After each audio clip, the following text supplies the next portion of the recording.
वैद्युत द्विध्रुव के कारण वैद्युत क्षेत्र की वैद्युत द्विध्रुव के कारण किसी बिंदु पर तीव्रता, तो लिखेंगे वैद्युत द्विध्रुव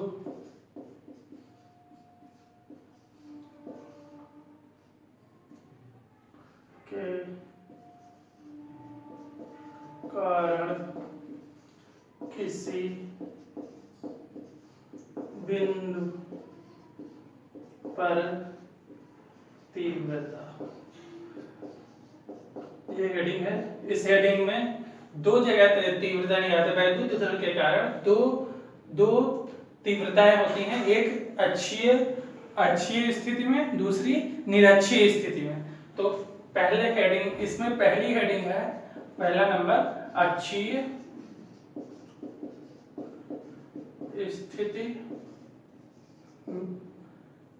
स्थिति में तीव्रता,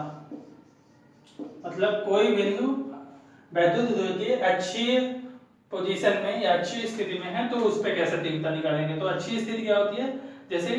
ये माइनस क्यू आवेश और प्लस क्यू आवेश, ये माइनस क्यू और ये प्लस क्यू, ये 2l की लंबाई होती है। अगर मध्य बिंदु ले लें तो मध्य बिंदु से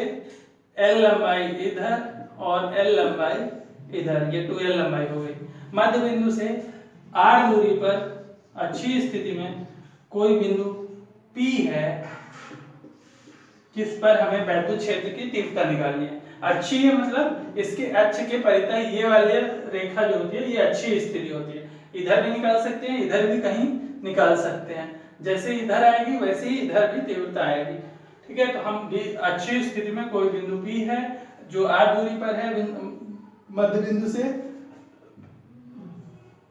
तो ध्रुव के मध्य बिंदु से r दूरी पर P है, उस पर तीव्रता निकालनी है। तो प्लस क्यू आवेश से इसकी दूरी कितनी हो जाएगी, ये पूरी r है, प्लस क्यू आवेश में r में से l घट जाएगा तो r माइनस l बचेगा। ऐसे ही माइनस क्यू आवेश से इसकी दूरी r प्लस l, r इतनी है, l और जुड़ जाएगा तो r प्लस l हो जाएगी। यहाँ तक की दूरी r है, इसमें l और जुड़ जाएगा, ये दूरी मध्य बिंदु से माइनस क्यू, तो r प्लस l हो जाएगी। ठीक है, अगर इसी में चलो नाम दे देते हैं, माइनस क्यू आवेश जहाँ रखा है वो बिंदु A है और प्लस क्यू आवेश जहाँ रखा है वो बिंदु B है। ठीक है, तो अब लिखेंगे तो बिंदु, अगर हम कहें कि बिंदु माइनस क्यू आवेश की वजह से वैद्युत क्षेत्र की तीव्रता की दिशा क्या होगी, तो देखो दिशा, यहाँ पे परीक्षण आवेश रखा जाता है, धनात्मक परीक्षण आवेश, तो जिधर उस पे बल लगता है वही वैद्युत क्षेत्र की दिशा होती है। तो माइनस क्यू आवेश परीक्षण आवेश को आकर्षित करेगा, तो वैद्युत क्षेत्र की दिशा माइनस क्यू आवेश की वजह से इधर होगी। अगर इसे E1 मान ले तो E1 की दिशा ये होगी। और प्लस क्यू आवेश जो है वो परीक्षण आवेश, प्लस क्यू आवेश क्या करेगा, परीक्षण आवेश को प्रतिकर्षित करेगा। अगर प्लस क्यू आवेश की वजह से वैद्युत क्षेत्र जो उत्पन्न हो रहा है उसकी दिशा E2 मान ले तो E2 ये E2 हो जाएगा। ठीक है, अब इसके बाद क्या है, ये कहना चाह रहे हैं कि अगर बिंदु P पे परिणामी वैद्युत क्षेत्र निकालना है तो E1 और E2 का वेक्टर सम हो जाएगा, वेक्टर सदिश योग कर लेंगे E1 E2 का, तो वो बिंदु E पर परिणामी वैद्युत क्षेत्र की तीव्रता आ जाएगी। ठीक है, तो अब निकालते हैं, क्या निकालेंगे, माइनस क्यू आवेश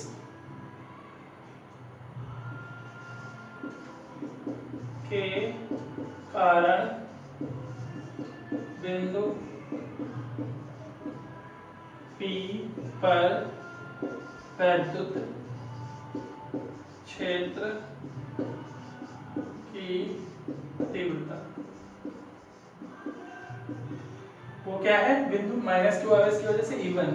तो E1 बराबर 1/4 पाई एप्सिलॉन नॉट, अगर माध्यम का परावैद्युतांक K है तो लिख देंगे कि 1/4 pi epsilon naught K Q बटे R प्लस L का स्क्वायर। ठीक है, तो R प्लस L का स्क्वायर, R प्लस L दूरी का स्क्वायर होता है, यहाँ से माइनस क्यू आवेश से P बिंदु तक की दूरी R प्लस L है, इसलिए फिर लिखेंगे प्लस Q आवेश के कारण बिंदु P पर वैद्युत की तीव्रता, तो वो क्या हो जाएगी E2 बराबर 1/4 पाई एप्सिलॉन नॉट के क्यू बटे दूरी कितनी है r माइनस एल, तो दूरी का स्क्वायर होता है तो r माइनस एल का स्क्वायर। अब देखो दिशा भी देख लो, माइनस क्यू आवेश के कारण बिंदु क्या होगी दिशा, बिंदु P से बिंदु A की ओर, तो लिखेंगे बिंदु P से बिंदु A की ओर, ठीक है, A की ओर, और प्लस क्यू आवेश की वजह से बिंदु B से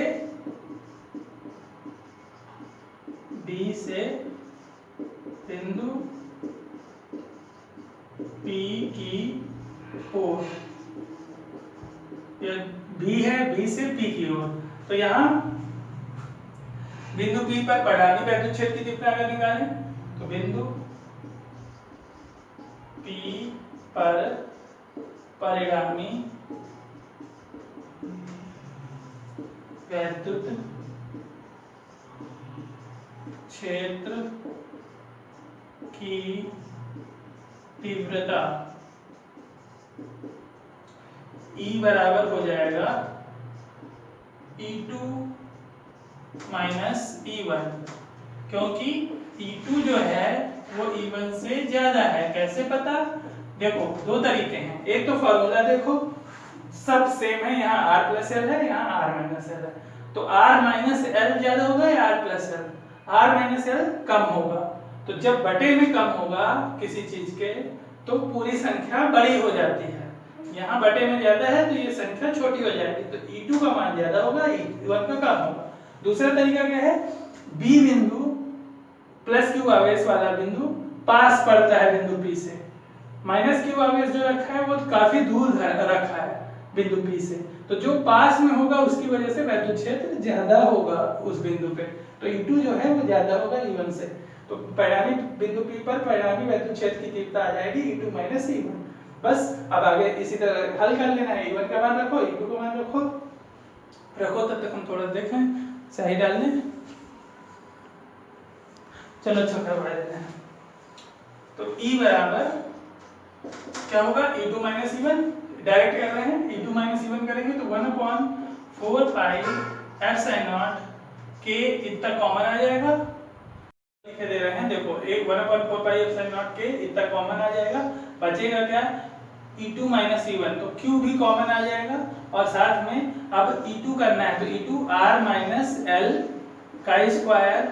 और माइनस 1/R प्लस L का स्क्वायर, ये माइनस हो जाएंगे, तो यहाँ से E बराबर निकालेंगे तो वो आ जाएगा 1/4 पाई एप्सिलॉन नॉट के Q, इसका एलसीएम लेना है, सॉल्व करना है, मैथ है, तो R minus L square R plus L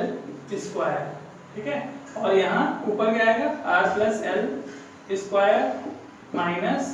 R minus L square, ये सिंपली एलसीएम लो सॉल्व करो, इतना है किया है, तो E बराबर हो जाएगा 1/4 पाई एप्सिलॉन नॉट के Q, इसका होल स्क्वायर तोड़ देंगे तो R square plus L square minus वो प्लस 2RL, यहाँ से माइनस का चिन्ह लगा के R square plus L square minus 2RL, और बटे में बटा वही देखना एक बार, ये ऐसे जैसे लिखा है इसको हम कर सकते हैं R माइनस L और R प्लस L, और जो इसमें स्क्वायर लगा है उसे एक मझला ब्रैकेट लगा करके बाहर अगर स्क्वायर लगा देंगे कोई चेंज नहीं आएगा, ये स्क्वायर जब ब्रैकेट हटेगा तो यहाँ भी आ जाएगा, यहाँ भी आ जाएगा, क्योंकि वो मल्टीप्लाई में है, a प्लस क्या होता है ऐसे होता है, ये ब्रैकेट बंद है, ठीक है। अब इसके बाद सॉल्व करेंगे, E बराबर 1/4 पाई एप्सिलॉन नॉट के Q कॉमन है, इसको पूरे को सॉल्व करना है तो R square plus L square plus 2RL, और ये माइनस अंदर मल्टीप्लाई हो जाएगा तो R स्क्वायर माइनस का हो जाएगा, L स्क्वायर माइनस का हो जाएगा और प्लस 2RL हो जाएगा, ठीक है, और बटे में क्या होगा, ये a माइनस बी और a प्लस बी है लिखा है, r minus L R plus L, तो फॉर्मूला हो जाता है a square minus B square, तो यहाँ हो जाएगा r square minus L square, और जो कर्ली ब्रैकेट है उसका v स्क्वायर, ये r स्क्वायर प्लस का, ये माइनस का कट गया, l स्क्वायर प्लस का माइनस का कट गया, ठीक है, बचा क्या, e बराबर 1/4 pi epsilon naught k q बटे में 2rl प्लस 2rl 4rl, ठीक है, और ये क्या हो जाएगा,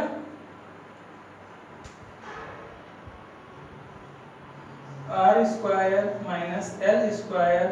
का होल स्क्वायर। अब इसके आगे लिखेंगे, चूंकि होता क्या है, r is greater than l, r is greater than l लिखना है, r is greater than l, चूंकि r is greater than l, so r square is so much greater than l square, इसीलिए l स्क्वायर को नगण्य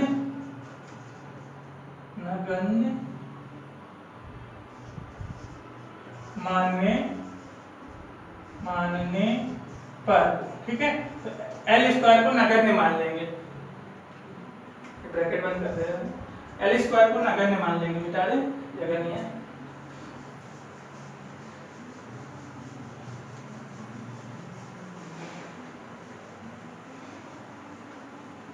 L square को जैसे ही नगण्य मान लेंगे तो ये बन जाएगा e is equal to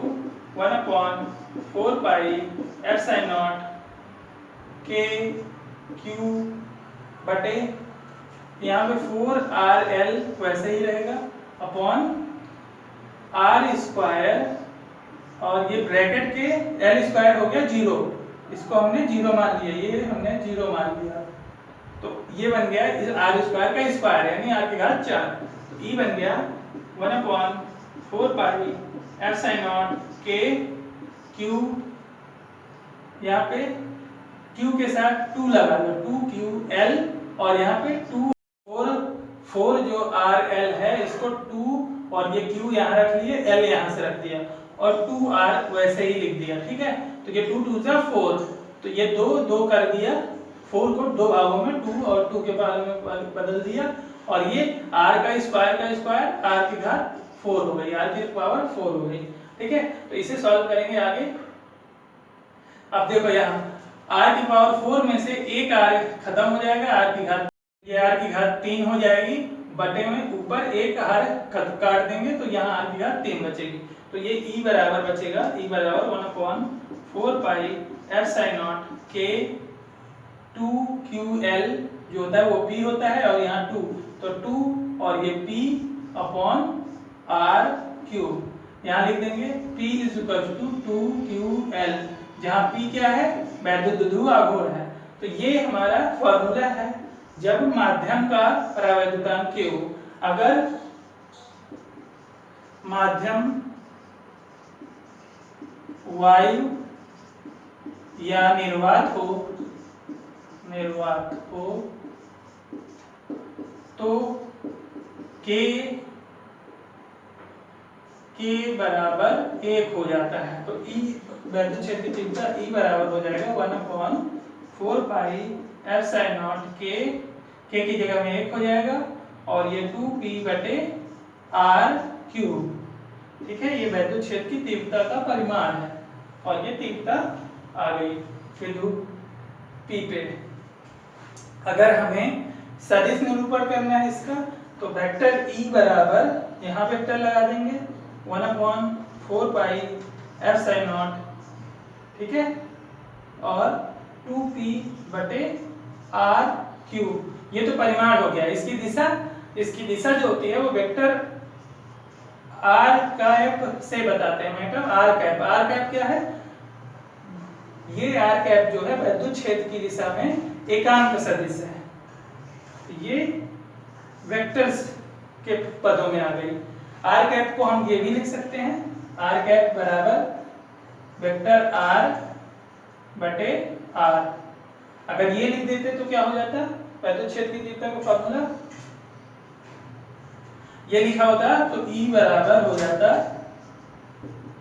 1/4 pi F sine not, ठीक है, 2p बटे r क्यूब इंटू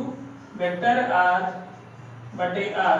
तो r मल्टीप्लाई हो जाता, तो ये हो जाता e बराबर